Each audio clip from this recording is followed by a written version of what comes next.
అమెరికాకు చెందిన F-15E strike fighter జెట్‌కి చెందిన పైలట్ ఇంకా దొరకలేదు. మిగతా ఇద్దరు దొరికారు.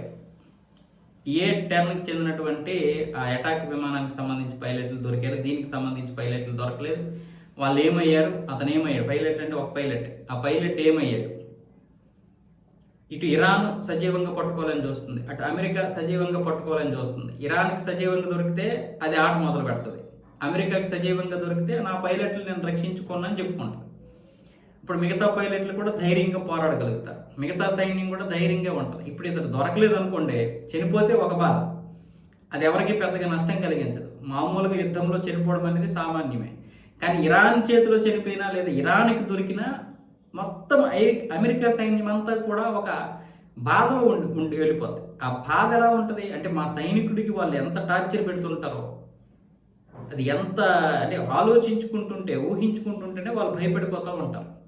అందుకోసమనే ఇరాన్కి సజీవంగా దొరకకుండా ప్రయత్నాలు చేస్తుంది అమెరికా. ఒక రిస్క్ ఆపరేషన్ చేసి మరి ఇప్పుడు ఇందులో రెండు బృందాలను అయితే పంపించింది. మామూలుగా ఇప్పుడు కాదు, చాలాసార్లు ఇరాక్తో జరిగిన యుద్ధంలో కావచ్చు, అంతకుముందు యుద్ధంలో కావచ్చు, ఆఫ్ఘనిస్తాన్తో జరిగిన యుద్ధంలో కావచ్చు, అలాగే పైలట్లు వాళ్ళ యొక్క జట్లు కూలిపోయినప్పుడు దొరికిపోయినప్పుడు నరకం చూశారు వాళ్ళు. ఇరాక్లో ఇద్దరు పైలట్లు దొరికిపోతే అప్పుడు 2003లో వాళ్ళకి ఇంచుమించు 2 వారాలు 3 వారాలు బడితి పూజ చేశారు ఇరాక్ వాళ్ళు. ఊరుకుంటారు వాళ్ళు. తర్వాత మళ్ళీ ఇరాక్ లొంగిపోయిన తర్వాత మళ్ళీ అమెరికా వాళ్ళని విడిపించుకొని వెళ్ళింది. అంతేందుకు మన అభినందన వర్ధమాన్ పాకిస్తాన్కి దొరికిపోయినప్పుడు అతన్ని సజీవంగా తీసుకురావడానికి భారతదేశం వాళ్ళతో మంతనాలు చేసింది. ఇంకా ఒకవేళ ఇవ్వకపోతే, అతనికి ఏదైనా జరగరాని జరిగితే దేశాన్ని నాశనం చేసేస్తాం. కోల్పోయింది మేము ఒక పైలట్నే, కానీ మీరు గనక ఇవ్వకపోతే మొత్తం దేశాన్ని నాశనం చేసేస్తామని భారత్ భయపెట్టేసరికి ఇక ఇతను మనం ఇవ్వకపోతే నాశనం అయిపోతామనే ఉద్దేశంతో పాకిస్తాన్ తెచ్చిచ్చింది అభినందన వర్ధమాన్ని. అప్పటికే వాళ్ళు చాలా టార్చర్ పెట్టారు. అయితే ఇక్కడ దేశం బట్టి నాయకుడి బట్టి కూడా ఉంటుంది పరిస్థితి, అలా ఉంటుంది అనమాట. సో ఈ నేపథ్యంలో ఇప్పుడు ఇరాన్కి చెందినటువంటి దళాలకు కనుక దొరికితే లేదా ప్రజలకు దొరికితే పరిస్థితి వేరేగా ఉంటుంది. అమెరికా లొంగిపోకపోవచ్చు, కానీ కొంత విషయంలో వెనక్కి తగ్గాల్సి ఉంటుంది. లేదంటే ప్రపంచం ముందు ఖచ్చితంగా అది తలదించుకోవాల్సి వస్తుంది. లేదంటే కనీసం అతన్ని కోల్పోవలసి వచ్చినప్పుడు మిగతా సైన్యంలో కూడా ఒక బలహీనత ఏర్పడుతుంది. అందుకోసమనే ఇప్పుడు అతని కోసం వెతుకులాట, ఆ ఒక్కడి కోసం వెతుకులాట. ఇప్పుడు అతను సజీవంగా దొరుకుతాడా లేదా అనేది ఇప్పుడు అందరూ అంటున్నారు, కానీ ఇంతకు అసలు సజీవంగా ఉన్నాడా లేదా అనేది పాయింట్.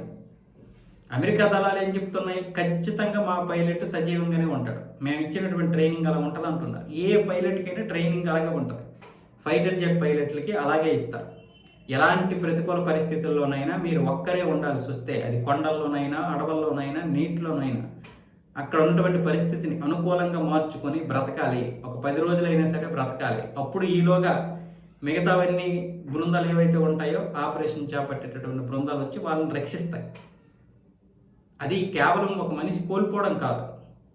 సరిహద్దుల్లో ఉన్నటువంటి వ్యక్తి పోరాటం వేరు, పైలట్ పోరాటం వేరు. పైలట్ దొరికితే వాళ్ళ పరిస్థితి ఎలా ఉంటుంది? వాళ్ళు ఎందుకంటే గగనతలంలో ఇచ్చేయాలి కాబట్టి వాళ్ళ విమానాలు కూలిపోతే వాళ్ళు అదే ప్లేస్లో పడిపోతారు, శత్రు దేశంలో పడిపోతారు.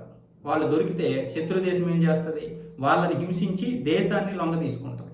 ఒక దేశమే కృంగిపోయే విధంగా ఉంటుంది ఒక పైలట్ దొరికితే. అందుకే ఫైటర్ జెట్ యొక్క పైలట్లకి అంత వాల్యూ ఉంటుంది, వాళ్ళ యొక్క శిక్షణ కూడా వేరేగా ఉంటుంది. ఇప్పుడు అతన్ని దొరకనివ్వకుండా అమెరికా దళాలు ప్రయత్నాలు చేయాలి వాళ్ళకి దొరకకుండా. ఇరాన్ ఏం చేస్తుంది? అతన్ని సజీవంగా పట్టుకోవడానికి తీవ్రంగా ప్రయత్నాలు చేస్తుంది అమెరికా దళాలకు దొరకకుండా. సో ఇప్పుడు అతను దొరుకుతాడో లేదో తర్వాత అసలు ఎంత బ్రతికున్నాడో లేదనేది పాయింట్. కొంతమంది విశ్లేషకులు ఏం చెప్తున్నారు? అతను బ్రతికుండే ఛాన్స్ చాలా తక్కువ అంటున్నారు.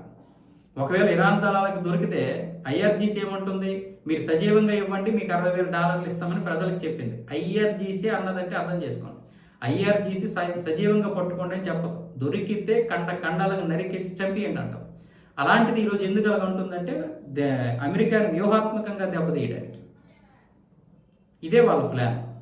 మరి ఏం జరుగుతుందో తెలియదు. ఆ పైలట్ కోసం అయితే మాత్రం ఇటు ఇరాన్ ప్రజలు, ఇరాన్ ప్రభుత్వం, అటు అమెరికా దళాలు, అమెరికా ప్రభుత్వం, మరికొంతమంది ప్రభుత్వాలు, మరికొన్ని ప్రభుత్వాలు ఇప్పుడు ఇది ఇజ్రాయెల్కి చెందినటువంటి సైన్యం ఇప్పుడు దిగాయి, అక్కడ వెతుకుతున్నారు.